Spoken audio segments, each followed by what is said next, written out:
2018학년도 서울대학교 대학 신입학생 입학 전형. 3. 오해와 진실. 지금까지 2018학년도 서울대학교 입학 전형 및 서류평가에 대해서 상세한 설명을 들으셨습니다. 이제 서울대학교 입학 전형 전체에 대해서 그동안 가졌던 궁금증이 많이 풀리셨으리라 생각됩니다. 여기서는 서울대학교 입학 전형에 대해서 여전히 오해가 있다고 생각되는 질문을 모아봤습니다. 질의응답식으로 구성한 내용을 바탕으로 그동안 많은 학생, 학부모, 교사들께서 의문을 가졌던 부분에 대해 명확한 안내를 드리겠습니다. 첫 번째 오해입니다. 서류평가 방식이 전형마다 다르다? 서류평가 방식은 서울대학교 입학 전형에서 시행되는 학생부 종합전형 전체에서 동일합니다.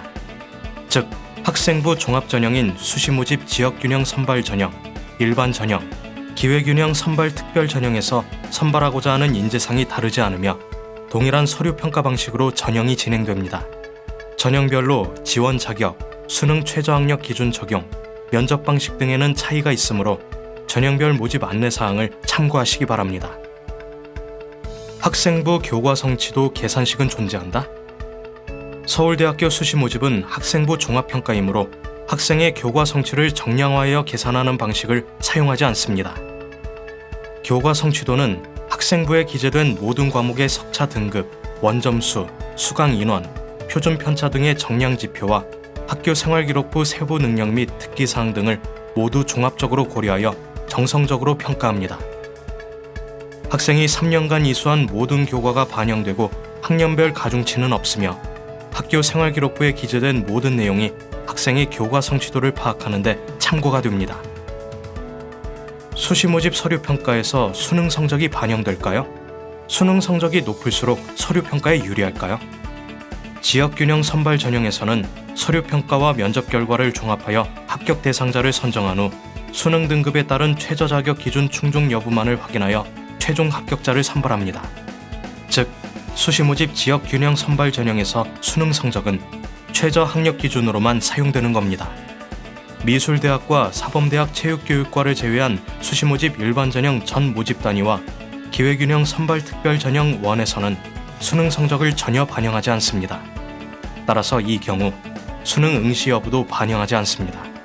모의고사 성적도 반영하지 않으므로 서류를 제출할 필요가 없습니다.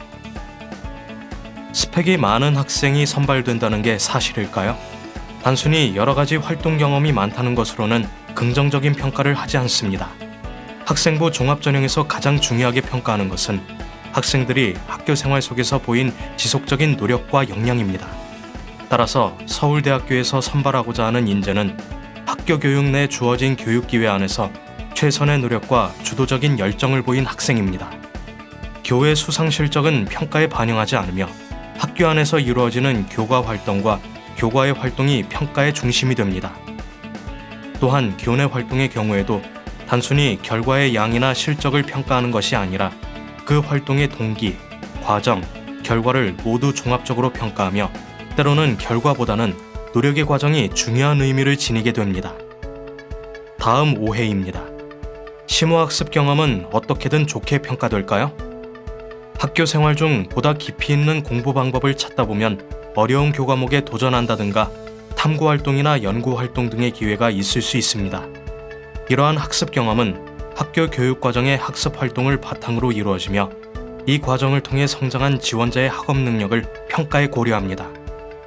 다만 활동의 개수나 경험의 유무가 평가에 반영되는 것은 아닙니다.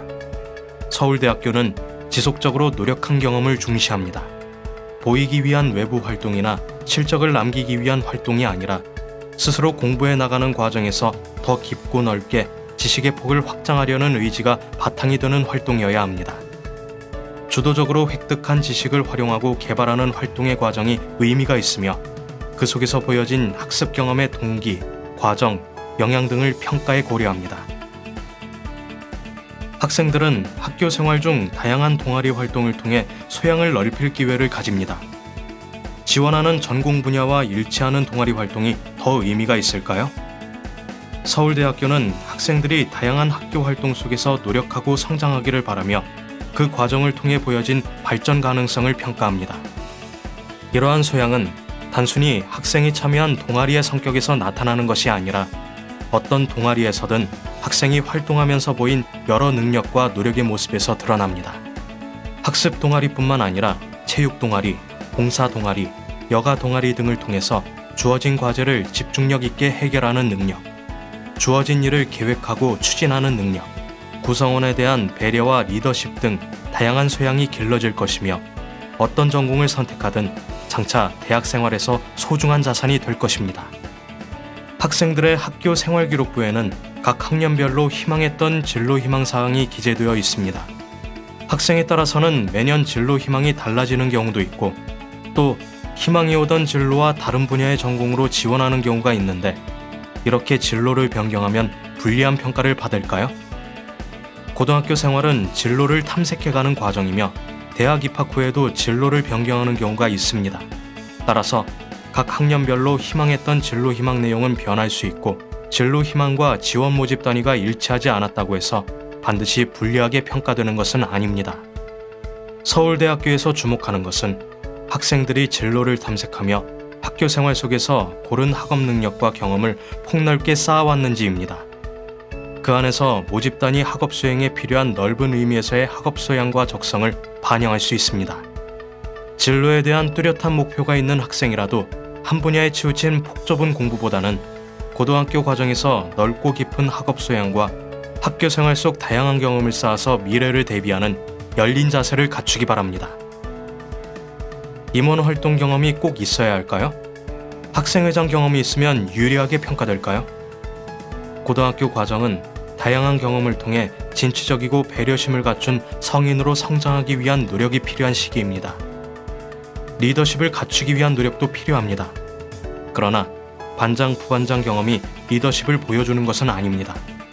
단순히 앞에서 이끄는 리더가 되는 것과 리더십을 갖춘 리더가 되는 것은 차이가 있습니다. 리더십은 반드시 대표자로 활동하는 것에서만 찾을 수 있는 것은 아닙니다.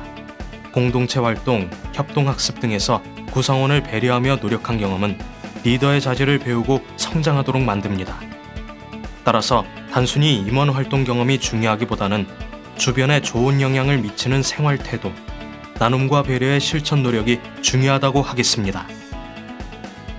다음은 독서와 관련한 내용인데요. 독서 활동이 중요하다고는 하지만 평가에 반영되지는 않는다는 오해입니다. 독서 능력은 대학 생활의 성공 여부와 밀접하게 연관되어 있는 기본 소양입니다. 독서를 통해 얻을 수 있는 학업 소양과 문제 해결 능력, 의사소통 능력은 성공적인 대학 생활을 위한 출발점입니다. 그러므로 모든 모집 단위에서 독서는 중요한 평가 요소입니다. 학생들의 독서 소양은 학교 생활기록부에 기재된 독서 활동 사항뿐만 아니라 각 교과별 학습과 연계한 독서 관련 기록, 자기소개서 독서 항목에서 확인할 수 있습니다. 단순히 학생이 읽은 독서의 양으로 평가하지 않고 반드시 지원 모집 단위 관련 독서 경험이 있어야 하는 것도 아닙니다. 스스로 원하는 책을 분야에 관계없이 선택하여 읽기 바랍니다. 다양한 독서 경험 속에서 나타난 사고의 깊이와 폭, 논리력 등 창의적 인재로 성장할 가능성을 평가합니다. 학생들이 서울대학교에 지원할 때 가장 많은 고민을 하게 되는 부분이 자기소개서일 것입니다. 자기소개서는 얼마나 중요할까요? 제출 서류 중 가장 높은 배점은 자기소개서다일까요? 지원자를 평가할 때 사용되는 서류는 학교 생활기록부, 자기소개서, 추천서이며 각 서류들의 모든 내용은 평가에 종합적으로 반영됩니다. 각 서류별 반영 비율이나 배점은 없습니다. 또한 서울대학교 학생부 종합전형은 말 그대로 학교 생활기록부를 중심으로 학교 생활 속에서 보인 능력과 소양을 평가하는 전형입니다. 그러므로 자기소개서가 가장 중요한 서류는 아닙니다.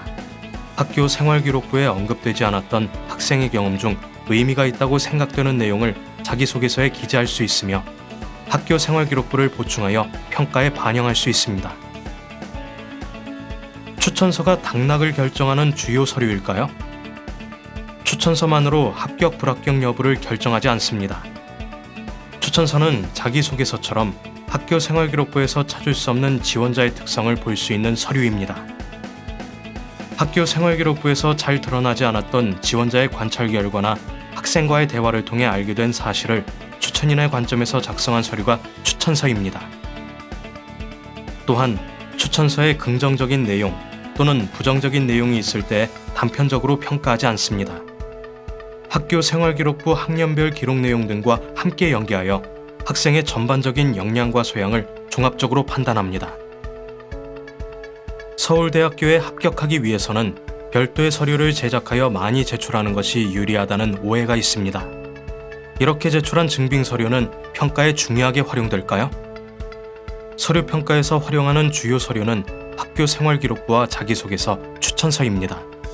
이에 비해 증빙 서류는 우수성을 확인하는 서류가 아니며 자기소개서에 기재된 내용 중 학교 생활기록부에 나타나지 않아 증빙이 필요하다고 판단되는 서류를 제출하는 것입니다.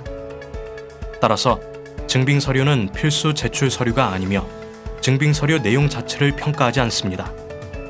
증빙 서류는 3개 항목, 각 항목당 A4 단면 3쪽 이내로 제한됩니다.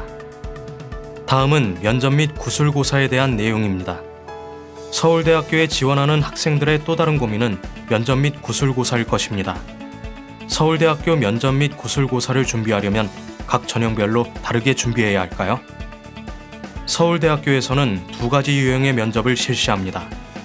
우선 지원자가 제출한 서류를 기반으로 하는 면접은 수시모집 지역균형 선발 전형과 기회균형 선발 특별 전형 1, 정시모집 기회균형 선발 전형 2 유형에서 동일한 방식으로 실시됩니다. 별도의 제시문이나 답변 준비 시간이 없는 면접으로 학교 생활기록부와 자기소개서에 기록된 내용을 바탕으로 면접이 진행됩니다. 다음은 제시문이 활용되는 면접 유형인데 이것은 수시모집 일반 전형 면접 및 구술고사 유형에서 실시됩니다.